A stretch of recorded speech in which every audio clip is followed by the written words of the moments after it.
Hello and welcome to Rathods Science Academy. Today in this session, we are going to see current affairs of 14th November 2024. So let's get started. So actually today is Children's Day, right? So why will be celebrating this Children's Day? Okay, Nehruji's birthday. Okay, why Nehruji's birthday is celebrated as Children's Day? What is the reason behind it? Any idea? No idea. Okay, he was fond of children, so because of this, on his birthday, we are celebrating it as a Children's Day. So why we need to celebrate this kind of days, like Children's Day, Teachers' Day, or National Toilets Day, or Environmental Day? Why we have to celebrate this kind of days? To spread awareness and to give this to the next generation, we are celebrating those days. Okay, and even to remember their contribution to our society, we are celebrating the days on their anniversaries like this. And even you will be getting questions regarding the important days also, so you have to focus on that as well. Okay, let us see the important articles which came in today's newspaper. So see this image, guys. What is this image which is depicting? Diwali. So it is a normal kind of Diwali or any special Diwali they are celebrating. So Diwali is done, right? Why again this why this lamps, everything is in use. So what is the speciality? So recently we studied about one kind of Diwali which celebrated in Uttarakhand. What is that Diwali name? Budi Diwali, which will be celebrated after 11 days exactly after normal Diwali. Okay, then what is this Diwali? What is this Diwali? So this Diwali is nothing but Deepavali. So everyone, do you know about this Kartik Purnami? So when will we be celebrating this? Exactly after 15 days after this Diwali, we will be celebrating this Kartika Purnami on full moon day. So this is also called as Deepavali. So Deepavali is also called as Diwali of gods or festival of lights of the gods. So actually this Deepavali we will be celebrating on Kartika Purnima. Especially it is very special in Varanasi, Uttar Pradesh and as well as Jharkhand region. So actually when this Kartika Purnami will be celebrated on Purnima day, that is nothing but full moon day. Okay, so what is the speciality of this day? Anyone know about this speciality of this day? Why we are calling this Kartika Purnami as Diwali of gods? So what is the mythology regarding this Kartika Purnami? How many of you go to temple on that day? Everyone? Okay, why you will be going to temple on that day? What is the speciality of that day? It is sacred, okay. Apart from that, Lord Shiva, what happens to Shiva?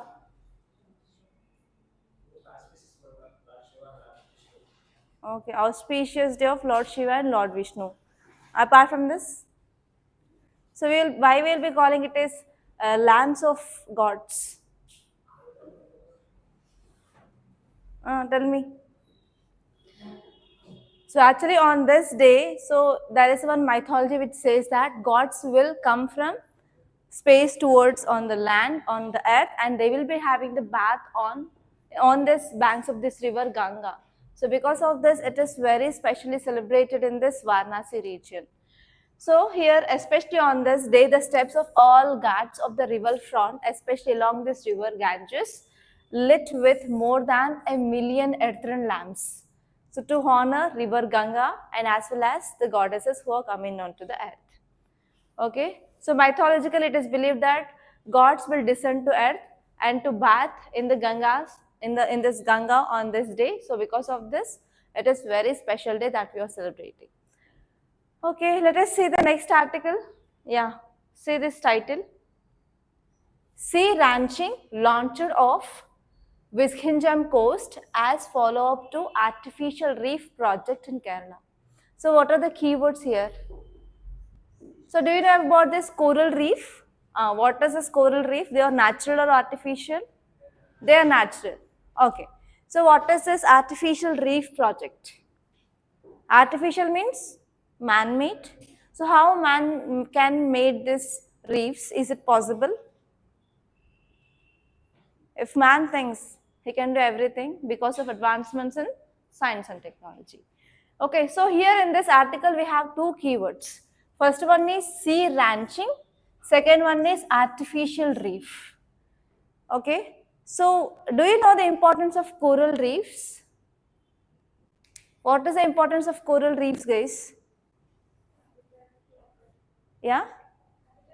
Habitat for aquatic ecosystems. They are called as rainforest of oceans. Okay. Apart from this, what we can get from these coral reefs? Huh? Okay. There is a symbiotic relationship between corals and zooxanthellae. Apart from this, what is the ecological and economical significance of these corals? I am very clear with my question. So, what is the ecological and what is the economical significance of these corals? Coral reef significance, guys. Ravi, you are there for that class. Manish, come on. So, what is the ecological and economic significance of corals? Online, guys.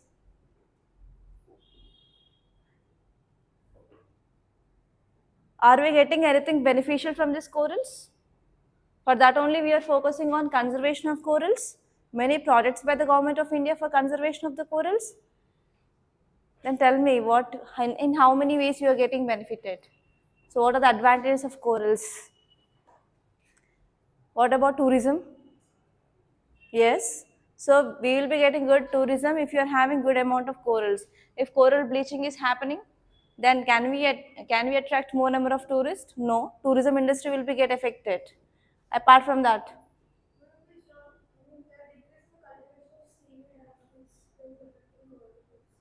Okay. Okay, seaweed cultivation is related to even corals. Okay, apart from this, Nadisha.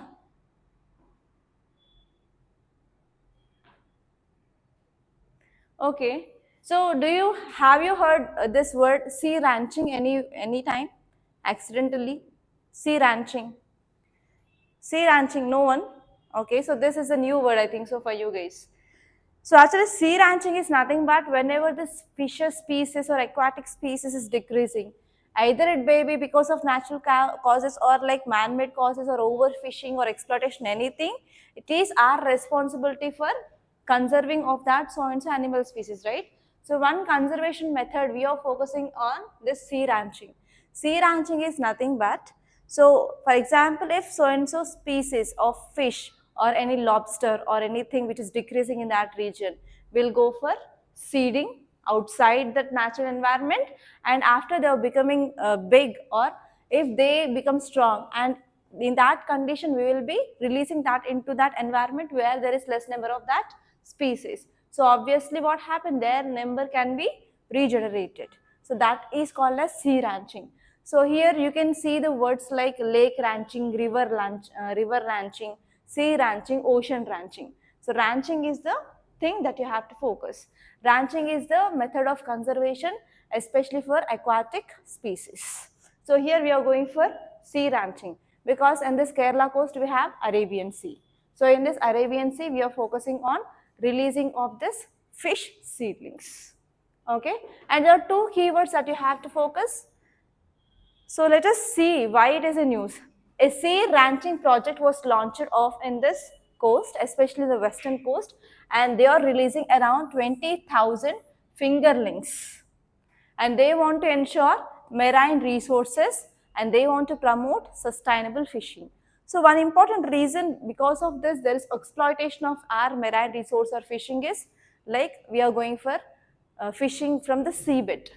We are using trawlers, especially mechanized trawlers.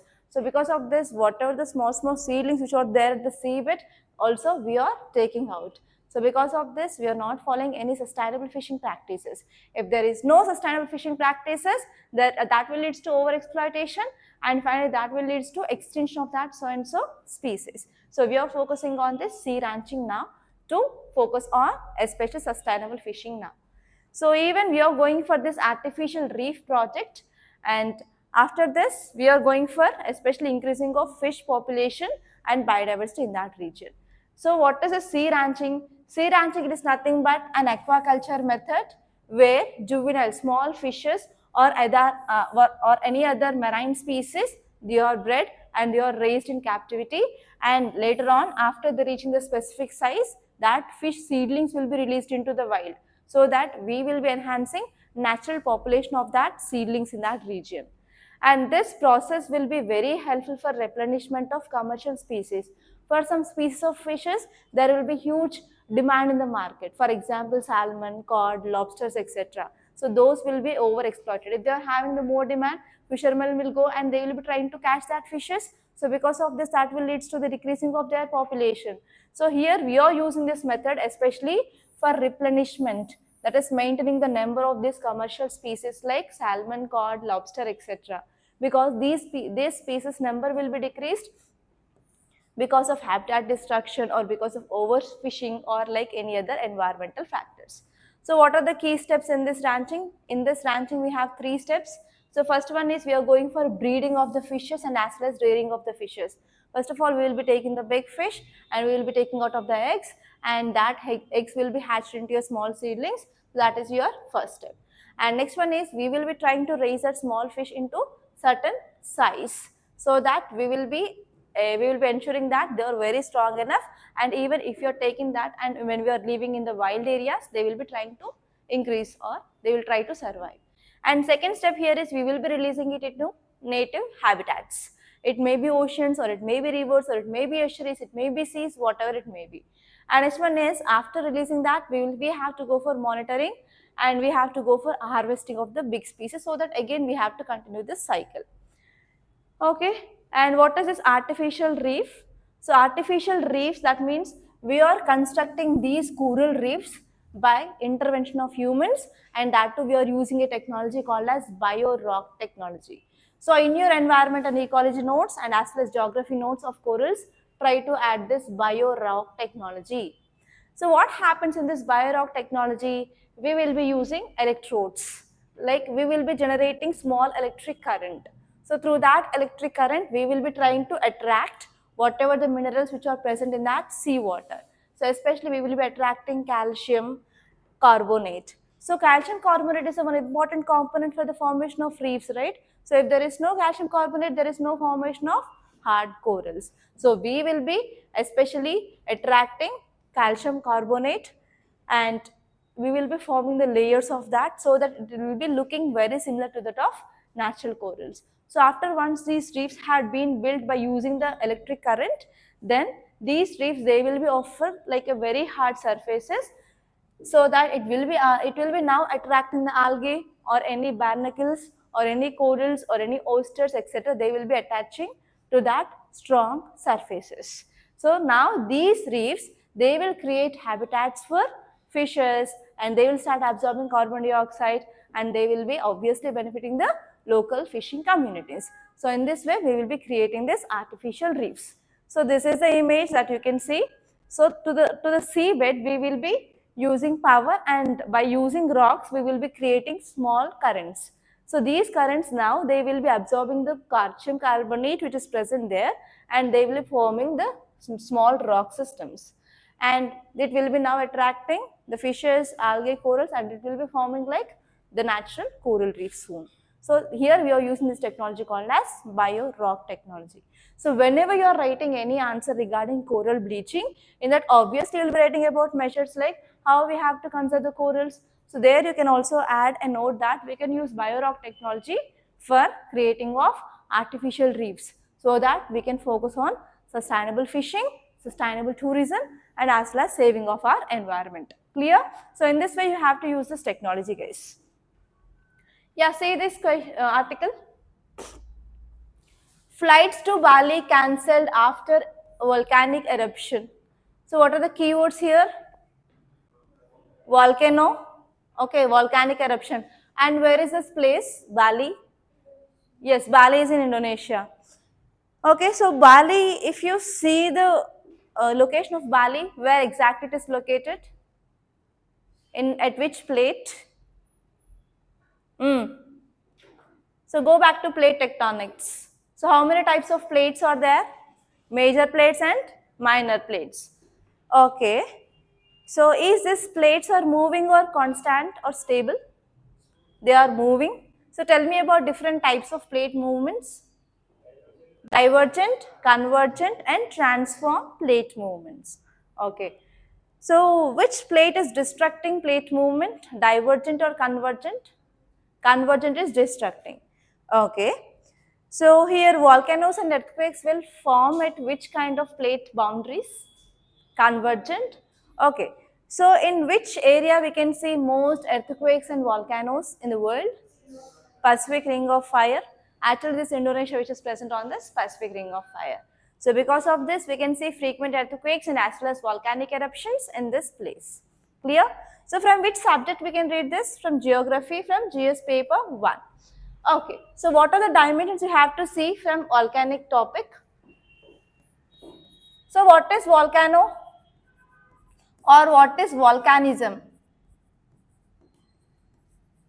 So what happens in this volcanism? So whatever the magma which is present inside, it will be coming outside through vent, right? Okay, so whenever that liquid which is present in inside the earth, it is called as magma. So whenever it is coming outside, it is called as lava. So it is a basic difference between the same liquid based on the location it is present. If it is coming outside the surface of earth, it is called as lava. If it is present inside the surface, it is called as magma. So what are the dimensions you have to see from this topic of volcano? So what are the topics discussed by Vilas sir in your geography class? So he discussed about what is volcano and he discussed about what is lava and what is magma and also about, yeah, so what is the mechanism regarding this volcano eruption? And next, which are the gases will be released out whenever the volcano eruption is happened? So actually this was the question year 2024 prelims. The gases which are released out of this whenever the volcanic eruption happens. So which kind of gas is released into atmosphere? That is your 2024 prelims question. And next you have to see about types of volcanoes. And you have to see about landforms of volcanoes like intrusive landforms and extrusive landforms. So can you tell me some examples of intrusive landforms of volcano? That means inside Earth's surface. Baccolith, latholith, dike, sill, sill. Next. Come on, you have to revise those all. I said in your micro listing of topics also, guys. Baccolith. So what are the extrusive landforms after coming outside? Mountains, plateaus are next. Deccan Trap is one example and even igneous rocks.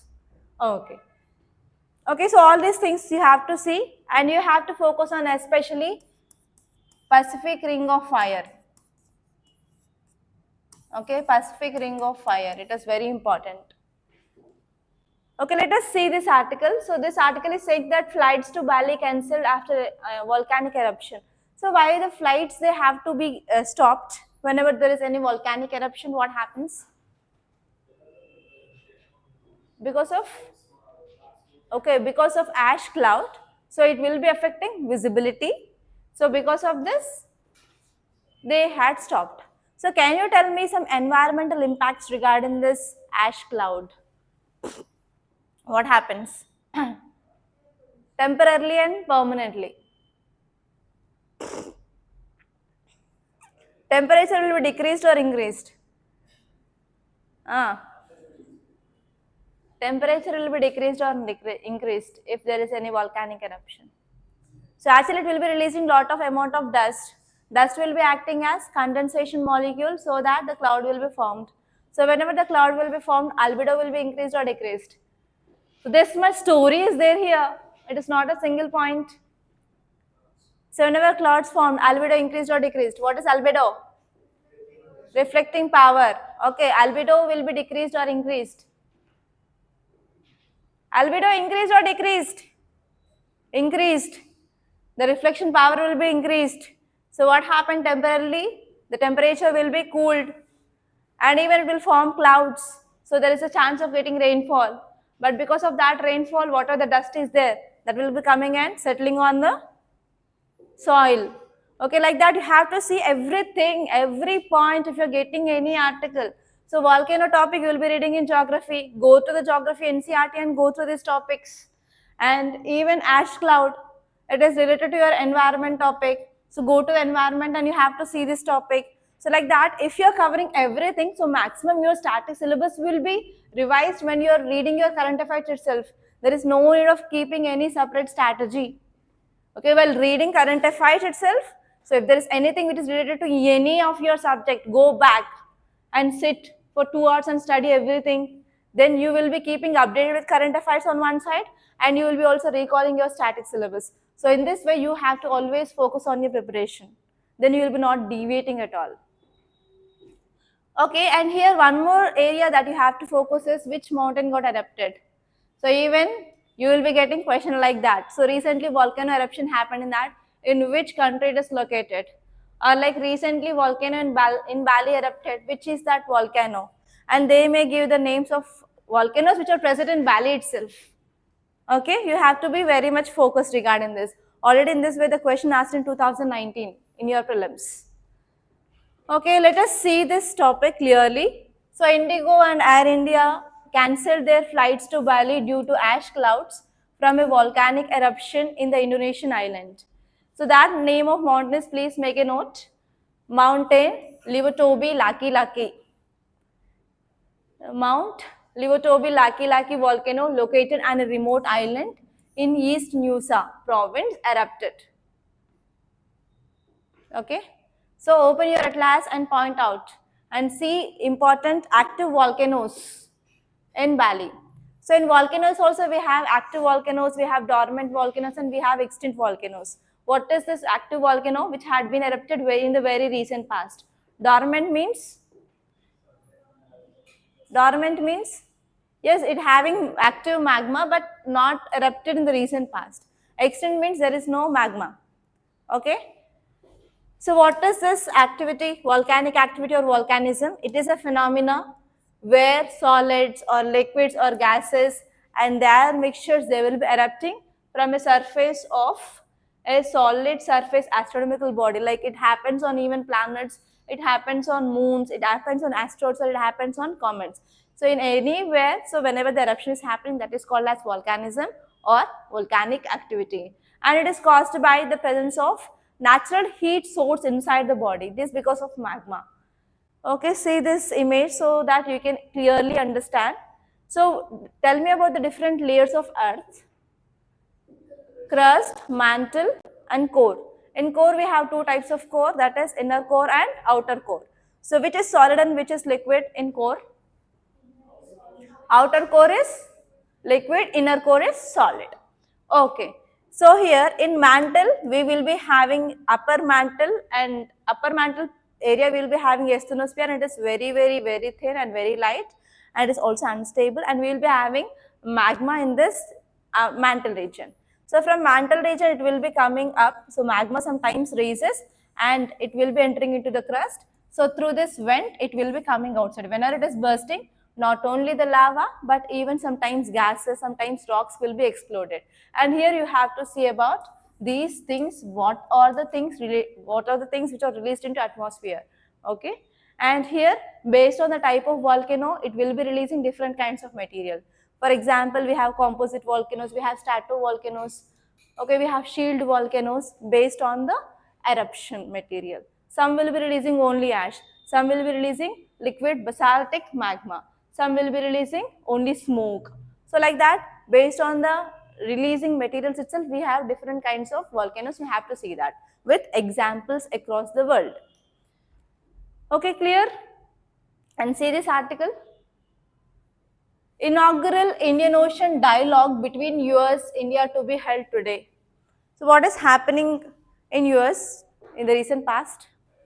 Elections, and Trump came into power.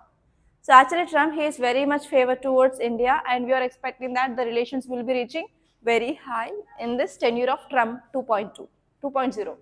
Okay, so as soon as he came into power, So fine, we are going to have India-US Indian Ocean dialogue. Okay, so why there is increasing of influence or increasing of countries' interest in this Indian Ocean region now? Because of increasing of trade. Apart from this, there is power shift from west towards east happen. So nowadays, European countries, they are focusing on Indo-Pacific region. So what is the importance of Indo-Pacific region, guys? Indo-Pacific region importance. Yeah, maritime trade next. Indo-Pacific region, at least tell me where it is located. India and Pacific Ocean. Okay, so which are the major countries sharing boundary with this Indo-Pacific region? India, Australia, America, Japan, next China, Korea. Tell me which are the countries? Singapore, Indonesia, Malaysia regions, islands. Next, come on, imagine map in your brain. Whenever you're thinking about any country, you have to get that pick into your mind. So focus on maps also. So here visual memory is very important. Visual memory will give you a lot of the things. You can solve the problems easily if you're having the visual memory. Come on, tell me which are the countries sharing boundary. Imagine map in your brain. Come on, think. So what is happening in this Indo-Pacific region? What is happening? Yeah, China dominance, okay. So to overcome this China dominance or to prevent this, what India is doing? Okay, 9-dash land of China, okay. So that is China part. So what India is doing to counter this? Huh? Okay, necklace of diamonds against a string of pearls. Next. Ravi.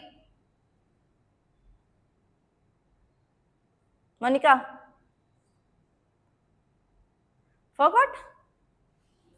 After polity, you will be getting started with IR. You will be getting knowing about those things very clearly.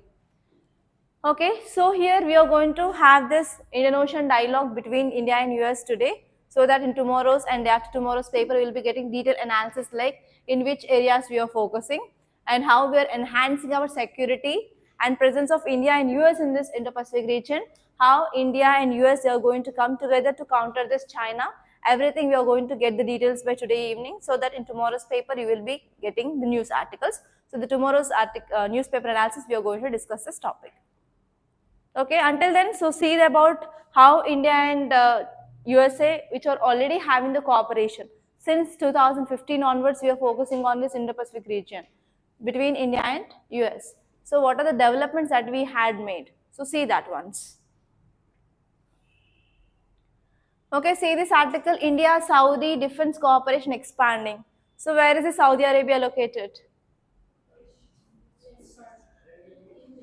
In West Asia. So can you tell me the country sharing boundary with Saudi Arabia? Which is small or big country? Yemen. UAE. Come on, imagine map. Jordan. Saudi Arabia is the biggest country in that. Western Asian countries. Israel. Going towards there.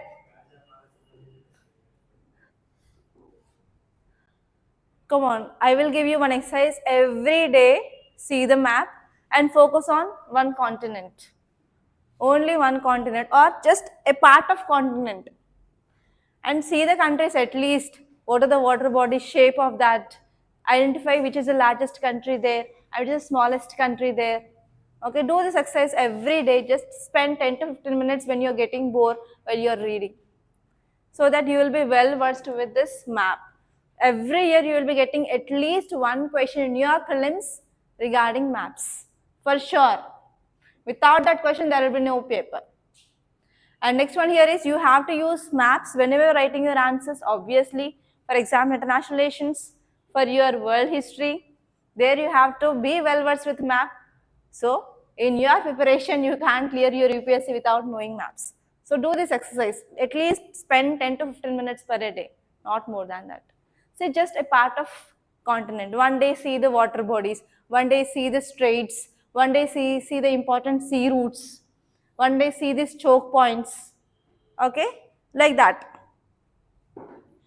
And this article is saying that we are enhancing our defense partnership between India and Saudi Arabia, which is a thing which said by our External Affairs Minister. So now we are focusing on especially exploring collaboration in our defense industry, and we are focusing on improving of trade, improving of energy and more. And we are also focusing on addressing regional and international issues also. So the important key points that you have to remember is, as we are focusing on improving of our defense cooperation, that means it says that we are deepening our military collaboration. So in this military collaboration, we are going to come up with joint exercises. So it may be joint army exercise, joint naval exercise, or joint air force exercise. So with different countries, we are having with these this kind of exercises. And not only that, we are focusing on technology transfer now. And next one here is, whenever we are improving this trade ties between these countries, obviously we can improve our economic growth, and even we will be strategically stable. And next one here is, we are also focusing on cultural diplomacy like goodwill and as well as mutual understanding, because this will be very helpful for our long-term mutual relations. And next one here is, this partnership is also very helpful for improving of our regional stability, especially in this Middle East region and as well as South Asia. So why this Middle East is important? Yesterday I gave you work of IMEC. So IMEC is nothing but we are going to have rail projects and road projects to reach Europe. Okay. So for this, we are going to have this route which will be going from these West Asian countries. So we need to have good relationship with these countries so that we can make our project success. So for that, so Saudi Arabia is very important. And next one here is, we are also going to get good industry opportunities. So whenever we are getting this kind of collaboration with other countries, we can focus on improving of our defense technologies in our country, right? So we can improve our defense industries in our country, that is domestic defense industries. So whenever we are getting more collaboration, obviously we can improve our employment opportunities as well. So we can create more employment so that we can address this problem of unemployment in our country, and that will obviously leads to improving of standard of living of people and economic growth of a country. Okay, so see this article. India's tea sugar exports rise, sustainability concerns at home. So what is happening in India? So India is the largest exporter of sugar. So what is the number in the world? First country is Brazil, second is India. So regarding tea, which is the first country which will be exporting tea? Whenever you are reading this chapter of crops, you will be saying about food crops, commercial crops, right? So tea and sugarcane comes under commercial crops. So you have to see about the number of, India's number in the world, like exporting and as well as importing. In this way also you will be getting some facts-based questions in your prelims. Okay. So actually there is some cause of concern regarding the environmental issues. So because of this environmental issues, here sugar and tea production is especially affecting in India. So which is going to affect our economy. So there will be a question for sure 100% in 2025 regarding tea or sugar cane. So you have to see about tea, in which state it is produced and what are the suitable conditions for production of tea. And next one is sugar cane. You have to see in which states this sugar cane is produced. So we have tropical and temperate sugar cane. That is, sugar cane is produced in both south and north. But there is a lot of difference between the sugar cane which is produced in south and north. And even the industries of north are shifting towards south, especially sugar cane industries. Why? Okay, all these things that you have to see. Okay, do the work on this, guys.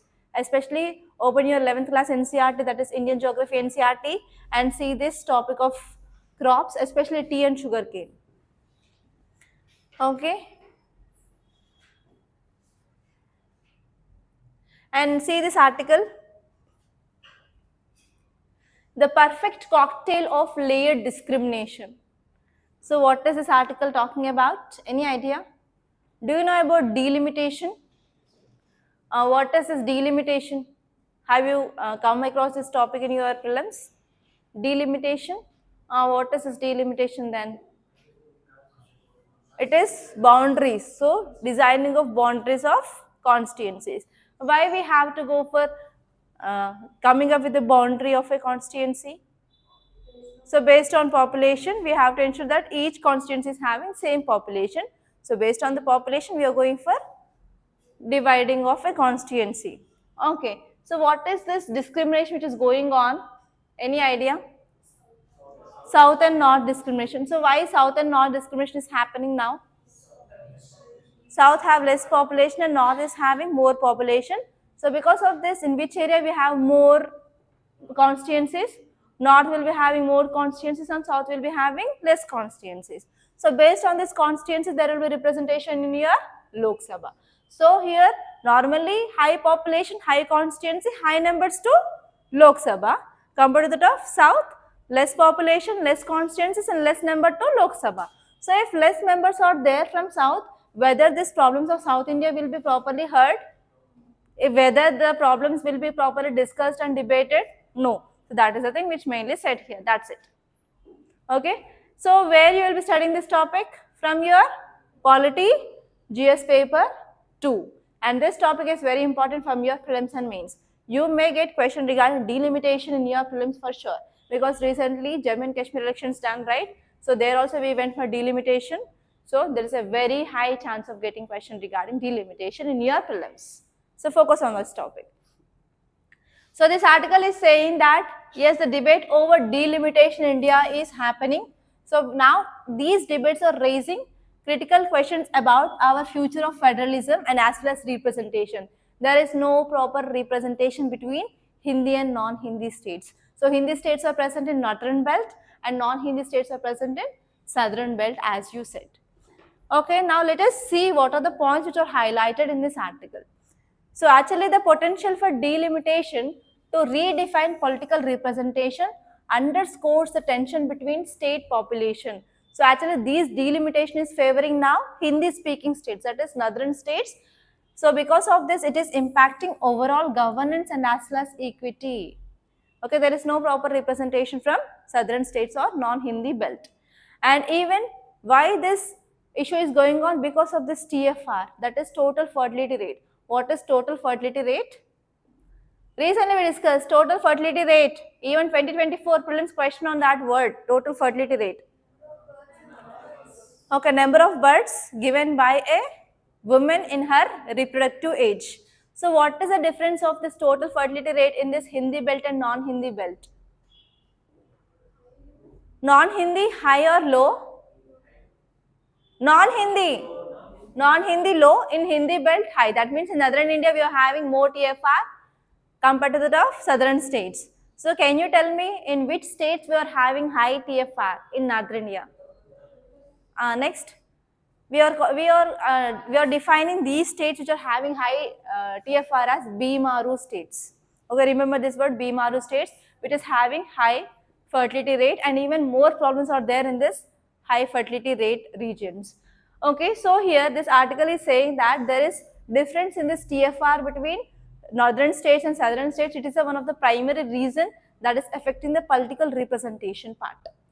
And next one here is economic disparity. So even if you see the vertical funding mechanism or vertical devolution of taxes under finance commission, so which areas are getting more amount of funds? Northern states compared to that of southern states. Again, there is economic disparities which is there. So this is also which highlighted here. And next one here is, if you see the culture identity, so here India's culture identity is a multi-ethnic federalism. So it is now threatened by the rise of majoritarianism. So whenever there is no proper representation of the South here, whether this minority people problems can be heard? No. So it is going to affect our ethnic culture as well. So this is the one problem that we are going to have soon.